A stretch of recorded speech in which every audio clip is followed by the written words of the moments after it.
Great morning class. I hope you all are fine. Today we are going to understand session number 12 which is sharing worksheet data.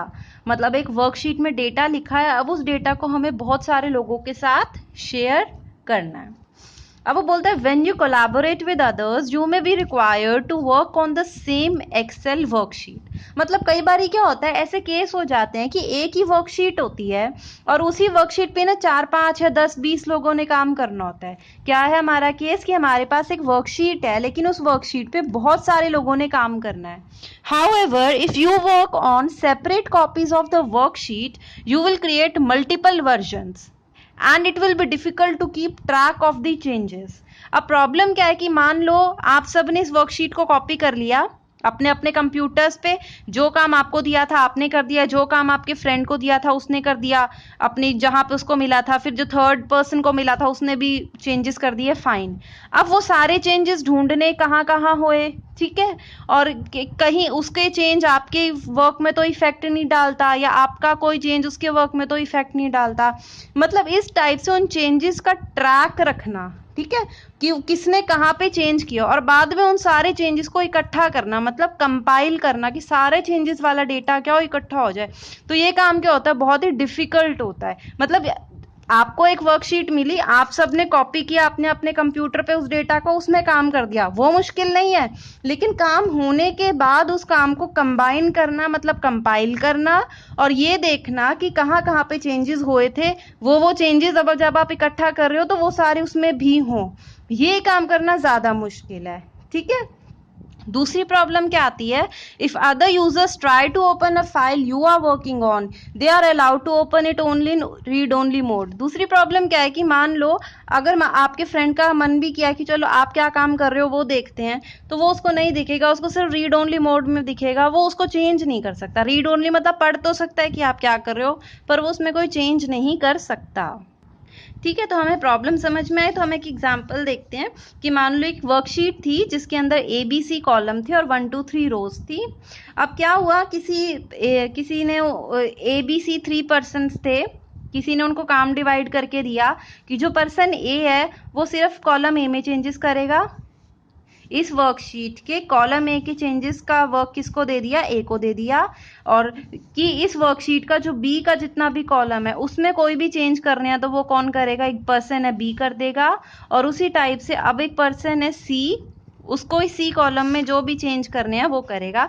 Worksheet same ही है, तो एक तो ये तीनों क्या कर सकते हैं, अपने अपने कंप्यूटर पे ये वाली वर्कशीट सेव कर ले और उस पे अपने अपने जो जो काम दिया था कर दिया. लेकिन बाद में प्रॉब्लम क्या आएगी कि वो चेंजेस को ट्रैक कैसे करेंगे एंड कंपाइल कैसे करेंगे.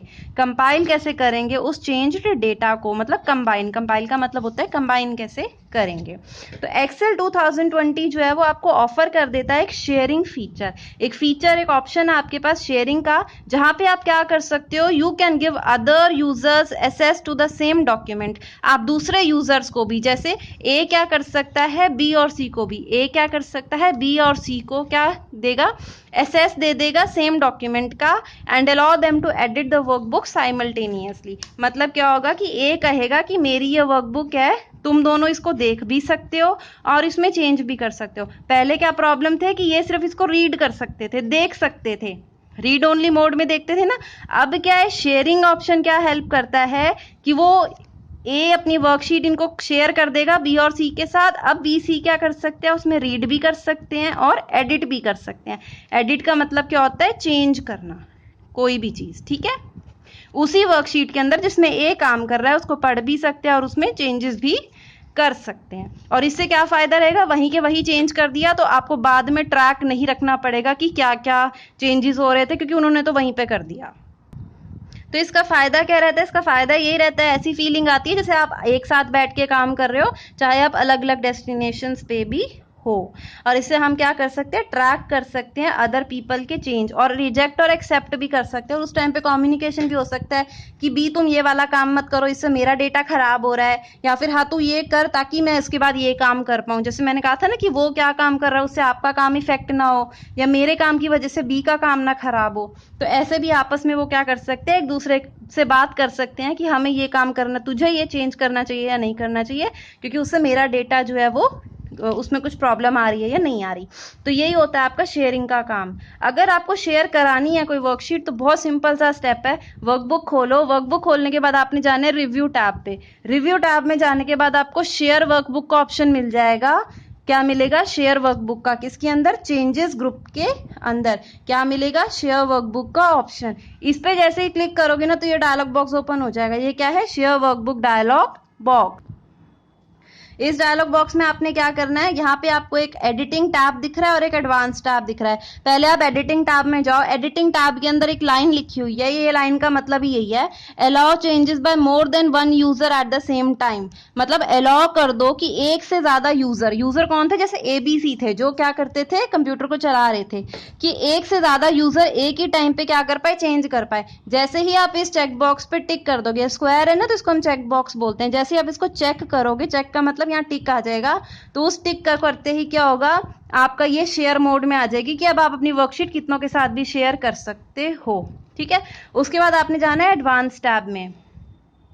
एडवांस टैब में जाते ही एडवांस ऑप्शन खुल जाएंगे। अब एडवांस ऑप्शन में वो पूछेगा आपसे कि आप कैसे शेयरिंग कराना चाहते हो, कि आप शेयरिंग वाली हिस्ट्री कितनी देर तक रखना चाहते हो, 30 दिन तक, 40 दिन तक, या रखना ही नहीं चाहते, या फिर अगर मान लो आपके चेंजेस हो रहे हैं तो वो कब करना, मान लो ए ने भी चेंज किया, बी ने भी किया, सी ने भी किया, तो वो चेंजेस आप कब अपडेट कराना चाहते हो, जिसने जब कर दिया उसी टाइम, या थोड़ी 15-20 मिनट बाद अपने आप आते जाएं, या जब आप फाइल को सेव करो तब आपको उनके चेंजेस दिखें। ठीक है।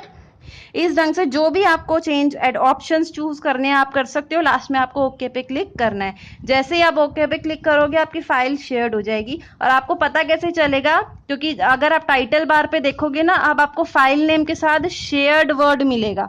क्या मिलेगा? शेयर्ड, SHARED ऐसे लिखा हुआ आएगा। तो यहां से समझ जाना कि आपकी वर्कबुक क्या है, शेयर्ड है। ठीक है। मान लो किसी टाइम पे आपको लगे कि आपको शेयर नहीं करवानी, तो आपको फिर से क्या करना है, इसी पे जाना है शेयर वर्कबुक वाले ऑप्शन पे, और यहाँ पे जहां आपने टिक किया था ना, जहां पे आपने टिक किया था, इस टिक को बस हटा दो।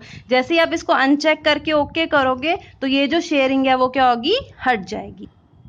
तो नेक्स्ट टॉपिक हमारा यही है कि आप कैंसिल कैसे करोगे वर्कबुक शेयरिंग। रिव्यू टैब में जाके आपको शेयर बुक के ऑप्शन पे ही जाना है। शेयर वर्कबुक का जो डायलॉग बॉक्स अभी बताया था वो ओपन हो जाएगा। उसके एडिटिंग टैब में बस इसके आगे आपको क्या करना है, अनचेक कर देना है। अनचेक करते ही ना एक और डायलॉग बॉक्स ओपन होगा ऐसे, वो आपसे पूछेगा कि आपको अनचेक करना है या आपको ये जो है, जो आपने शेयरिंग की है ये हटानी है, तो आप यस पे क्लिक कर देना। जैसे ही यस पे क्लिक करोगे तो अब आपकी शेयरिंग हट जाएगी। अब फिर से आप अपनी वर्कबुक शेयर नहीं कर सकते हो यूजर्स के साथ। तो हमने क्या पढ़ा, शेयर का फायदा क्या था। शेयर का बस इतना ही फायदा है कि अगर 2-3 लोग एक ही वर्कशीट की कॉपीज पे काम कर रहे हैं तो उस टाइम पे जो चेंज बी कर रहा है ना, वो ए और सी देख भी सकते हैं और उसमें कोई चेंज भी कर सकते हैं। मतलब बी की वर्कशीट में ए सी काम कर सकते हैं, सी की वर्कशीट में ए बी काम कर सकते हैं, और ए की वर्कशीट में ए तो कर ही सकता है पर उसके अलावा बी सी भी काम कर सकते हैं। तो इससे हमें क्या होता है, हम आराम से ट्रैक कर सकते हैं चेंजेस को। तो class, I hope you have understood this topic. Thank you.